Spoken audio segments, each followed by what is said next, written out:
Welcome to the Innovators. Each week, we're serving up real talk with badass women who are dishing out the truth. No BS and no fluff here. Just real lessons and stories to really highlight, educate, inspire, and empower the next generation of trailblazing women. We're here to keep it real and pay it forward. I'm your humble host, Cynthia Nelson, three-time entrepreneur, Forbes contributor, investor, and advisor. Today, we're talking to Dani Dufresne, an Emmy award-winning, executive producer and founder of the Oxco. Welcome to the show. Thank you. Excited to be here. So tell us your background. How did you get here? Before we go into all the amazing things, I mean, Emmy award winning is just one thing you've done. There's all these other things you're doing, but how did you get where you're at? Um, Really unexpectedly, which is, I think, the best way to get anywhere. Yeah. I grew up with a love of entertainment. I loved musicals and theater and art that was not just art for the sake of art, but that was entertaining, that brought me emotion. And I really quickly realized I wanted to get into film without knowing, I come from a very small town in Texas. I knew nothing about film production other than just watching old Hollywood glamour movies. Hmm. And after sort of getting into film school and exploring it more, I think it was interesting. I was in a time where everyone wanted to be the next Scorsese or next Tarantino. And it was, Oh yeah. it was me and a bunch of dudes that wanted to be they wanted to be directors and cinematographers, but I didn't know what my skill was. I didn't know what I was good at and where I fit in. And I was very blessed to have a teacher that came from the producing side. He actually produced all the Who's the Boss episodes. Oh If wow. your Yeah. audience Oh yeah. Oh remembers. yeah. Oh yeah. um, and my film school in outside of Los Angeles was really interesting because we went to school. We went to school at night so we could work in the industry all day. Mhm. So very quickly, I was able to get in, working with people that they were working all day and teaching us all night. So they actually Right. had current experience, but I was able to realize what producing was and what production Hmm. was and like the Hmm. people that actually are getting it made, Hmm. and actually planning things. And Hmm. I saw my very first, production board. I don't know if you remember strip Yeah. boards from Oh back in the yeah. day. Oh yeah. And I was hooked. I was instantly hooked. And I also realized that all these men that wanted to be Scorsese and Tarantino and Spielberg didn't like paperwork. And I did. I liked to figure out how you were actually going to get things done. And Mhm. even just seeing it in that strip board way was that it is actually a physical puzzle. Mhm. And that just connected with me. And so I was doing that for a while. And then I was very lucky to start working at a post production house that specialized in commercials, which, to be honest, had never even occurred to me as a film production career. I didn't even think of them as the same two things. Mhm. My school didn't even really focus on commercials, which I think was a shame at the time. And then I saw these, all of the Spielbergs and Tarantino's, all their DPs, everyone that Mhm. worked for them was coming through my post studio because Mhm. that's where the money was. That's where, Mhm. while the directors are off doing their 2, 3, 5 year movies, everyone is churning through this commercial world. And at the time, still shooting it on film, which is crazy Yep. to think about now. Yeah. But really, once I sort of got hooked with how quick turn the commercial side was and how, especially at the time, how exciting and you could really just have fun and play with it. And, the heyday of the Super Bowl commercials. Right. I was sort of hooked from there and I never looked back to film. And I think that it just always worked well with um, I need to be doing a lot of things at once. Yeah. So that also really helped with the ad world. So I kind of have been doing post production and advertising and production ever since. And then went out to New York and was working in house at some of the top ad agencies, Weber Shandwick, Wunderman Thompson, Mhm. and Universal McCann, and just Arnold New York, all the big ones. And really just, again, never looked back. Have loved it ever since as just a creative mode to for filmmaking and for artists to really take their vision and play with a little bit more. I love the fact that you like the paperwork because Yes. I think I'm kind of the same way. And it's that puzzle, right? A good project manager can be a really great producer because Yeah, it's I all like. about putting things together. They don't always fit the way you think they're going to Mhm. fit. They're not always shot in, and most of the time they're not shot in sequence. even in commercial, they're not always Yeah. shot in sequence, and trying to figure out how everything kind of comes together to bring together an actual finished product. There's a lot of work even in commercial that goes behind the scenes that people don't realize really. Yeah, I like to say that no, saying no is easy. Saying yes takes skill, and I'm a big component of yes. It might not be the yes in the way that they thought they were going to get it. A lot of times I try to say yes in a way that's going to make it better. Right. But there's always constraints that you Yeah. I love to allow creatives to think as big as they want to be. I'm Right. not I Right. don't like to come in and be the no, Yeah. Debbie Downer, Right. that a lot of producers I think, have the reputation for being, not because they want to, but sometimes it's easier just to be Yeah. like, well, this is how we churn things out. This is how we keep it moving on schedule and on budget versus really like as the industry changes, we have had to change the way that we approach projects even more Yeah. so, Oh stretching a yeah. dollar, Yeah. you know, Yeah. but also there's a level of Hmm. educating older creatives who don't know newer skills, younger creatives who don't know that they're now responsible for the vision Hmm. translating onto screen, Hmm. or clients who don't understand everything that goes into it and why it's not as simple as they think it is. So Yeah. there's really like a lot of hand holding and cat Yeah. herding, and Oh yeah. it's, it's very exciting and fun. And I'm excited. I just love that I've been able to do this for 20 years, but I also love that I've been able to do it on so many different levels of the industry in so many different ways as the industry has changed. I should just never feel like I've never felt like I'm doing the same thing again and again. But those are also great tools for your tool belt, right? Which, Yeah. you've had this, you're known as this kind of behind the scenes powerhouse, right? What do you think is the most underestimated skill in high pressure creative production? I mean, I know it's organization is Yeah. one thing too, but I think I'd like to expand on that. What do you think is really a great skill to have when you're under the gun? A creative mind. I think Hmm. that too often, of course, my dog's barking now. Um, too often, I think there's been the old model of doing things where the creatives and everyone would come up with what they wanted to do. Production was the end of the line. Here, make this, you guys figure it out. And then there Right, was this confusion of why isn't this what we wanted, or why right, isn't this, right. or who's you can't get this done for this. And then you end up with a lot of no's. Then you end up with a lot of pushback, where I feel like the best partnerships or the best work gets done where production is brought in as early as possible, Yeah, and yeah. is treated like a part of the creative. I mean, I have amazing creative director clients I've worked with for, ever, that after a while you get to trust each other, and Hmm. I know what they want, so they don't have to tell me, Right. or we can just like sort of read each other's minds a little bit to where I know, hey, I know that if I'm going to push this a little bit more. Don't be Hmm. afraid to ask questions. That's how you get to the Yeah. creative meat of something. I think that a big part of what my team does, as working a little bit on the outside of the creative teams, is Right. that we're able to we feel more free to poke holes and ask questions than sometimes I think up and coming young producers are too scared to ask, Yeah. or they don't want to they don't want to pop a creative director's bubble by like putting a big hole in their idea. But that's where it gets good. That's where you figure out like how to make it better. Otherwise, you get to the end of the thing and everyone is going, why did no one say XYZ? Why did no one point out this wasn't going to work? And a lot of times that, and it's just out of fear. So I think it's like trusting your creativity, knowing that your creative opinion matters, and that it's your job to figure out all the ways something's going to go wrong before you even start. Yeah, I think that's a great piece of advice. And I can imagine with the Oxco, you're all about lean, agile production and your inspiration to kind of reinvent the agency model. How are clients reacting to that? Because I've been in the agency side too, and there is a way it's done, and this is how we're doing it.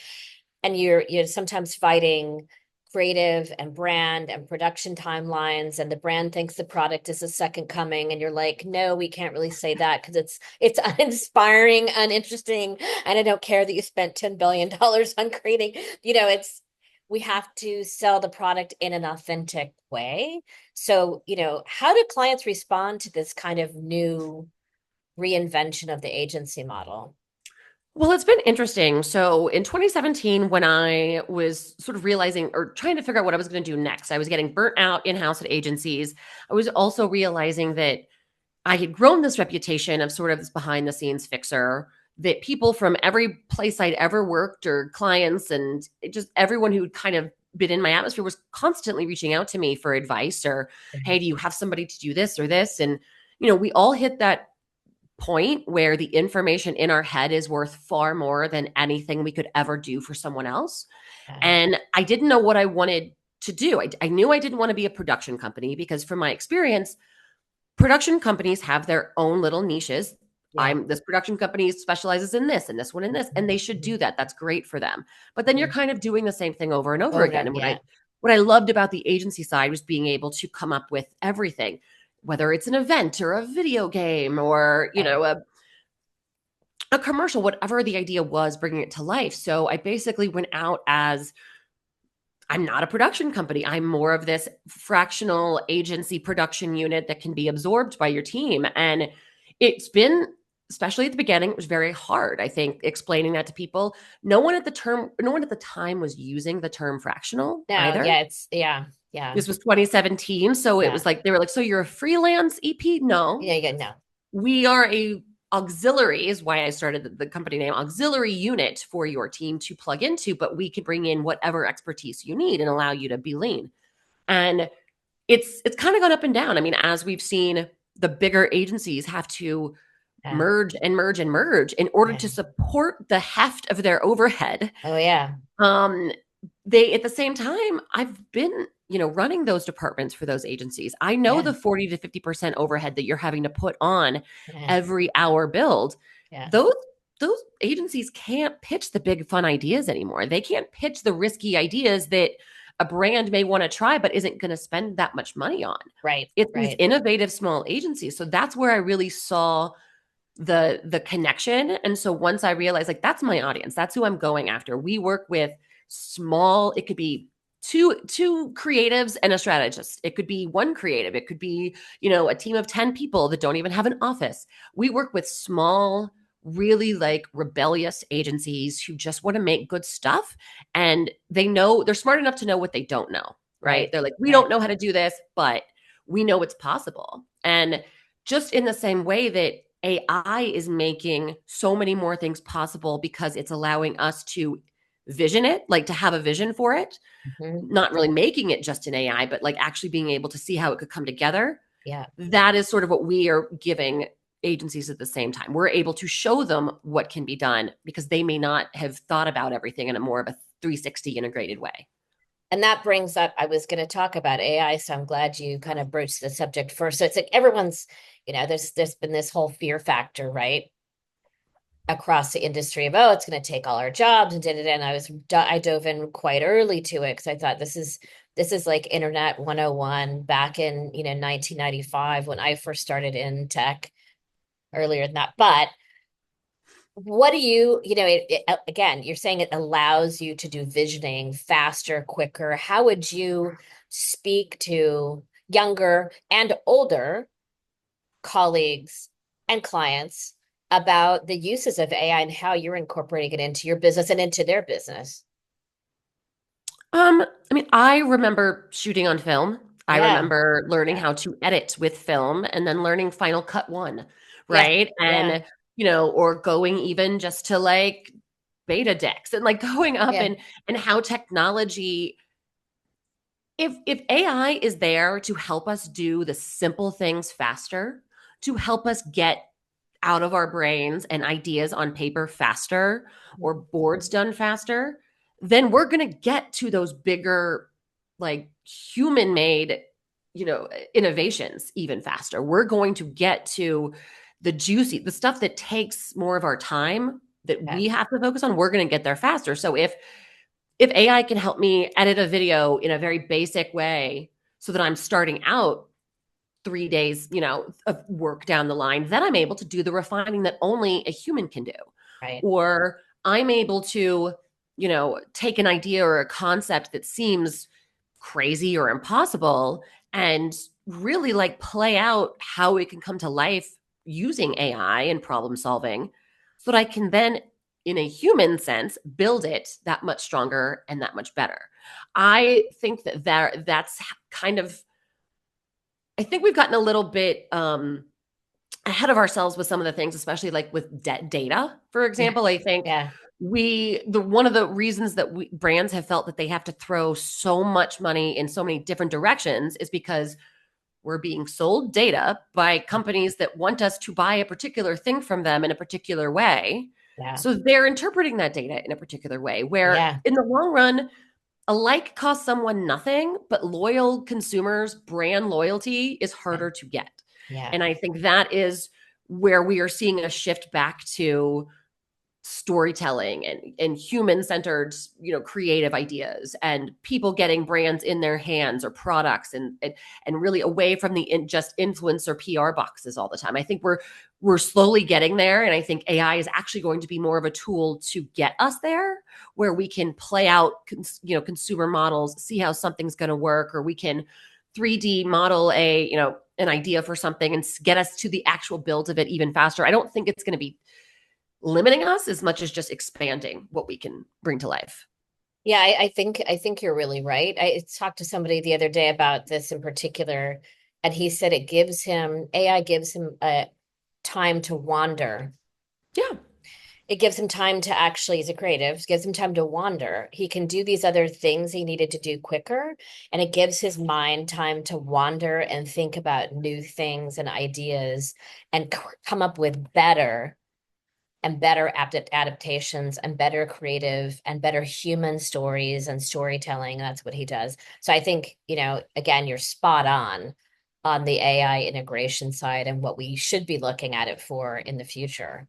Especially Uh, as we're also seeing ourselves, we're not, agencies are needing to be smaller, but we're also all over the place. yeah, We don't have a yeah. lot of time for let's put everyone in a room for 2 days and just spitball ideas. Yeah, That's now what the AI is allowing you to do. So yeah, something yeah. is sparking the greater idea. They're not using 100% AI fed ideas. They're Right, using it for right. those sparks of innovation. Yeah. Yeah, completely. I mean, you've been doing this for 20 plus years. Again, you said starting in film and working in the agency world and now with the Oxco.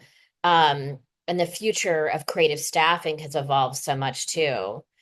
And you talk about fractional teams and how it took a little while for companies to actually get there.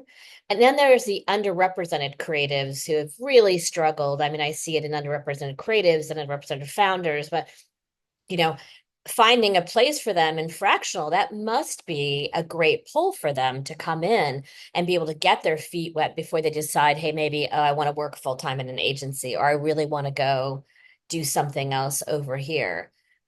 I think one thing that I found when I was running creative departments at agencies and resourcing and staffing on the video production and creative side was that world and that old model of like career development is not built for everyone. Oh, Not yeah. everyone has a type of skill set that it will be for to be a creative director. Yeah. Some, like, especially on the design end or the Yeah. very creative end, there's not like, those people want to just be making. Right. And on the other side of that, sorry, excuse me, a lot of times the people that do the best work for you won't be the people that work for you. Yeah. Right. You're not going to, I mean, one of the reasons I left that side was so many agencies and places were like, we need to have our own studio in-house. We need to bring all of these people in-house. You're not going to find, The like, best every one. brief Yeah. is different. So the Yeah. biggest thing that we do, and one of the things that our clients know that they get from us every time, is every brief we start at a clean slate. We look at every brief and then we go and find who are the right people to do this, Yeah. regardless of who we work with all the time. Like, we don't ever work with the same people all the time. And we're constantly building and looking for great creatives that inspire us. I mean, I used to always try to bring in up and coming directors and creatives to present to the younger creative teams, to pitch, Yeah. show them their work, because too often agencies live in a box where they only Yeah. see their own pitches and their own ideas Over all and the time. over and over again. Yeah. Yeah. And at the same time, they are no longer, there's not the budget and time Yeah. to allow for them to bring on a director or a creative that is then like interpreting the idea fully themselves. They have the agency has to fully form and pitch that idea and sell it 100% before it can even go into production.